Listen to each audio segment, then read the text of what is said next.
I have acknowledged my parents on my birthday, thanking them for the ultimate gift, life. Some years I sent them cards. Sometimes I expressed my gratitude to them on Facebook. This past year was no different. My dad passed away in October of 2011. The following May, I celebrated 47 years on the planet. As I reflected on the previous year, I decided to express my love and appreciation for my mother in a letter. I penned this letter in my own hand on May 24th, 2012. In the letter, I thanked my mother for standing by me in spite of my bad decisions regarding money, marriages, and a million other things. Having raised children of my own, I now understood the challenges my mother faced raising me and my siblings. Her willingness and acceptance helped me to grow. My hope is that I inherited those qualities. With my thoughts on paper, I folded the letter, I placed it in the addressed envelope, put it in the mailbox, and went about my day. On that same day, my mother also wrote a letter. The letter she wrote was also a result of reflecting on my birthday. The letter was written to her mother, my namesake. My mother's letter would never be mailed. When my mother was 11 years old, her mother took her and her younger brother to their grandmother's house and never returned.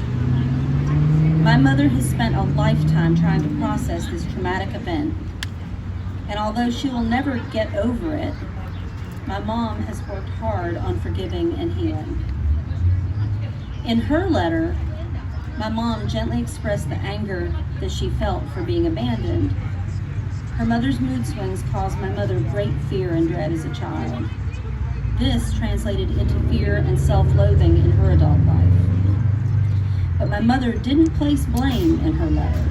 In fact, she expressed an understanding of her mother's pain and a hope that she had experienced some happiness in this life. She expressed a bittersweet love and compassion for a woman who missed out on the joy of motherhood.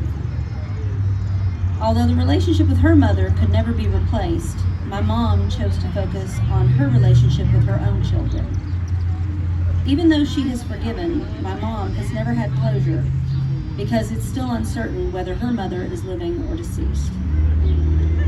As she closed her letter, my mom cried and prayed for a sign that her mother could somehow see or feel what my mom was feeling, that she somehow knew that my mom loved her in spite of everything. Ironically, that sign would come in the form of a letter from her daughter, a daughter who bears her mother's name.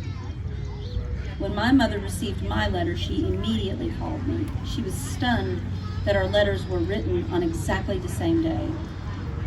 It was her sign, loud and clear.